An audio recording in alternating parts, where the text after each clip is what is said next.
La condición de la población afrodescendiente en Estados Unidos pasó por una primera etapa marcada por la esclavitud. Desde los orígenes de la nación hasta la Guerra de Secesión, que ocurrió entre 1861 y 1865, la población negra estuvo sometida a condiciones infrahumanas. Su esclavitud implicaba que fueran vistos como un bien económico que aportaba mano de obra barata y de la cual se podía disponer. Debían realizar arduos trabajos sin ningún tipo de derechos y bajo constantes agresiones y castigos físicos. Durante más de un siglo, fueron prisioneros del trabajo en plantaciones de tabaco, de algodón y de azúcar. Tras la Guerra de Secesión, inicia una nueva etapa en la que se reconoce la libertad de esta población. Sin embargo, en los hechos, el reconocimiento de la misma no fue general.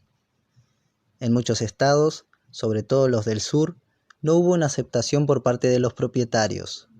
El resultado fue un panorama muy diverso que en definitiva no implicó grandes rupturas con la etapa anterior.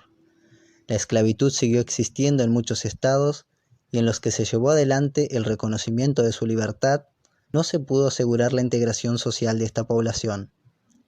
La población negra fue víctima de persecución y atentados por parte de grupos racistas que se habían convertido en auténticas organizaciones, como por ejemplo el conocido Ku Klux Klan.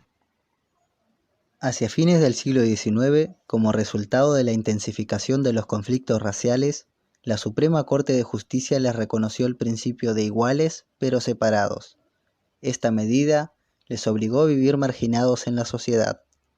Vivieron en barrios destinados solamente a personas negras y no compartían los espacios con la población blanca, ni en los transportes, ni en la educación, ni en los espacios públicos. Luego de su destacada participación en las guerras mundiales, sobre todo en la Segunda Guerra Mundial, se les permitió algunos avances en el reconocimiento de sus derechos civiles. Por ejemplo, en el gobierno de Harry Truman, se declararon inconstitucionales los contratos de venta o alquiler que fueran perjudiciales a los negros, lo que manifiesta que habían sido perjudicados en su vida económica por mucho tiempo. Se combatió la segregación en restaurantes y ferrocarriles y se inició la lucha contra la segregación en los puestos públicos.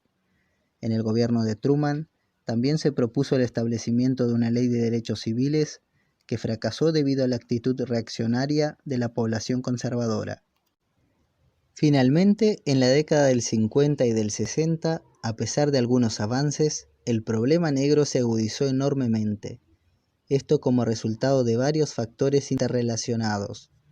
Entre estos factores, se puede destacar el ascenso al poder por parte de Eisenhower, un presidente con postura conservadora que restó interés a los derechos civiles de los negros. Otro factor fue el creciente aumento de la población antirracista en los sectores liberales de la sociedad, incluyendo la población blanca. La existencia de un contexto internacional favorable en el que el proceso de descolonización en África y Asia inspiraba la búsqueda de los derechos de los pueblos fue otro factor clave y aportó el ejemplo de personalidades como Gandhi, que demostraban que las fuertes convicciones y la exhaustiva búsqueda de la justicia, por medio de la lucha, podía liberar los pueblos de su yugo opresor. En la década del 50 en los Estados Unidos, ser afrodescendiente implicaba tener menos oportunidades que la población blanca.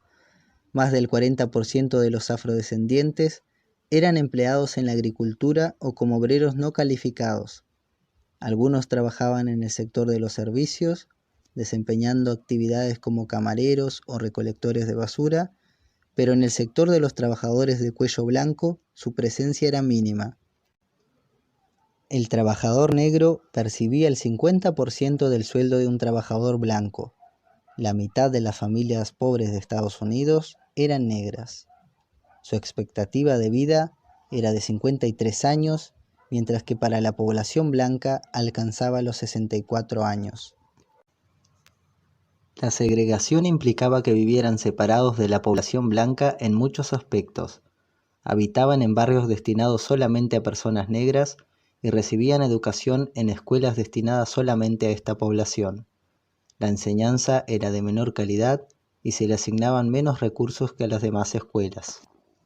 En los espacios públicos y privados siempre tenían preferencia los blancos frente a los negros, y en los menores aspectos de la vida cotidiana se podía percibir la discriminación, como por ejemplo, al tomarse un autobús, debían sentarse en los asientos traseros y subir por la puerta trasera.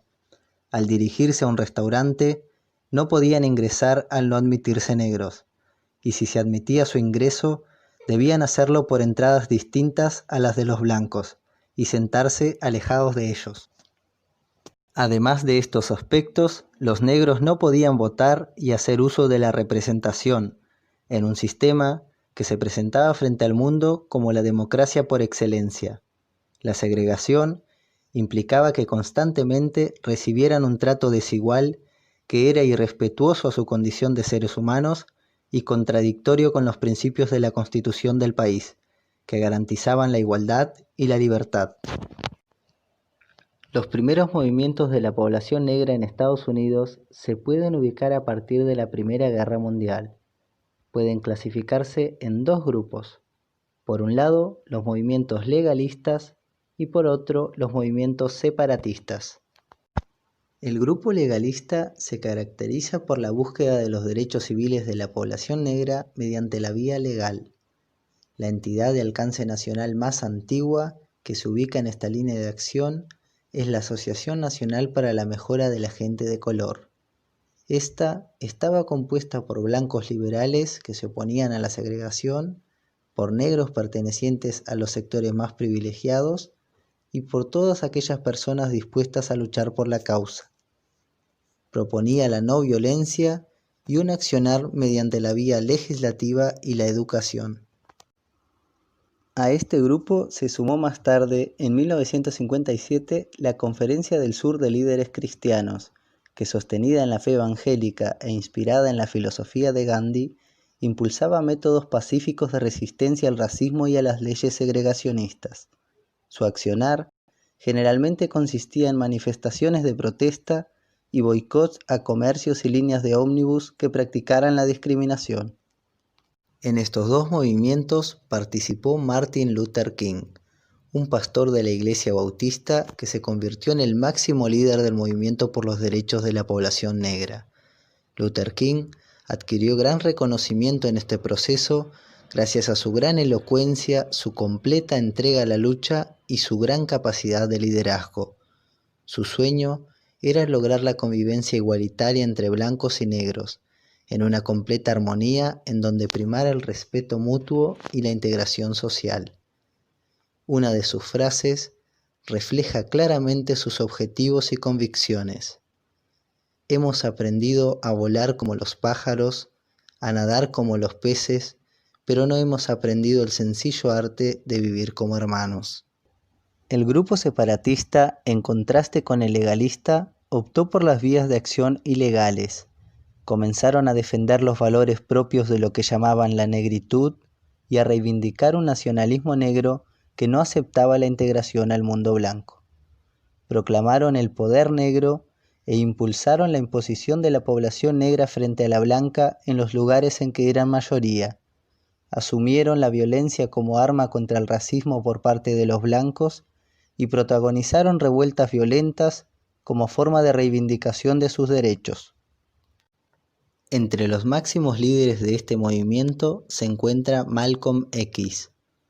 A pesar de las críticas que frecuentemente se hacen a los métodos de acción que proponían los separatistas, también se puede decir que contaron con un gran apoyo de un sector de la población negra. En la historia no cabe lugar a los juicios, y es importante desarrollar la empatía histórica para comprender los acontecimientos en su contexto. El hecho de que los separatistas hayan optado por la acción violenta responde a las particularidades del contexto.